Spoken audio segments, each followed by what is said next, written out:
Shalom para pendengar yang dikasihi oleh Tuhan Yesus. Kiranya Tuhan memberikan rahmat-Nya kepada para pendengar semua. Sebentar lagi kita akan mendengarkan pembacaan Alkitab audio dalam versi bahasa Indonesia sehari-hari. Siapkan hati saudara. Ibrani pasal 8. Imam Besar Perjanjian Baru. Inti segala yang kita bicarakan itu ialah kita mempunyai imam besar yang demikian, yang duduk di sebelah kanan tahta yang maha besar di sorga dan yang melayani ibadah di tempat kudus, yaitu di dalam kemah sejati yang didirikan oleh Tuhan dan bukan oleh manusia.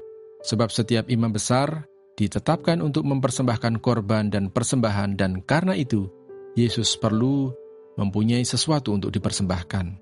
Sekiranya ia di bumi ini, ia sama sekali tidak akan menjadi imam, karena di sini telah ada orang-orang yang mempersembahkan persembahan menurut hukum Taurat.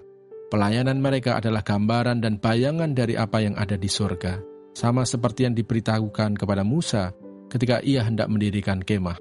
Ingatlah, demikian firman-Nya, bahwa engkau membuat semuanya itu menurut contoh yang telah ditunjukkan kepadamu di atas gunung itu.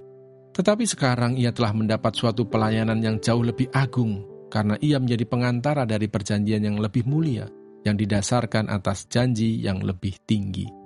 Sebab sekiranya perjanjian yang pertama itu tidak tercatat, tidak akan dicari lagi tempat untuk yang kedua.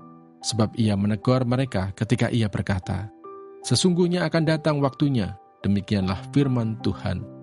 Aku akan mengadakan perjanjian baru dengan kaum Israel dan dengan kaum Yehuda, bukan seperti perjanjian yang telah kuadakan dengan nenek moyang mereka pada waktu aku memegang tangan mereka untuk membawa mereka keluar dari tanah Mesir. Sebab mereka tidak setia kepada perjanjianku, dan aku menolak mereka, demikian firman Tuhan. Maka inilah perjanjian yang kuadakan dengan kaum Israel sesudah waktu itu, demikianlah firman Tuhan. Aku akan menaruh hukumku dalam akal budi mereka, dan menuliskannya dalam hati mereka, maka aku akan menjadi Allah mereka, dan mereka akan menjadi umatku. Dan mereka tidak akan mengajar lagi sesama warganya atau sesama saudaranya dengan mengatakan, "Kenalah Tuhan," sebab mereka semua, besar kecil, akan mengenal aku. Sebab aku akan menaruh belas kasihan terhadap kesalahan mereka, dan tidak lagi mengingat dosa-dosa mereka. Oleh karena ia berkata-kata tentang perjanjian yang baru, ia menyatakan yang pertama sebagai perjanjian yang telah menjadi tua. Dan apa yang telah menjadi tua dan usang telah dekat kepada kemusnahannya.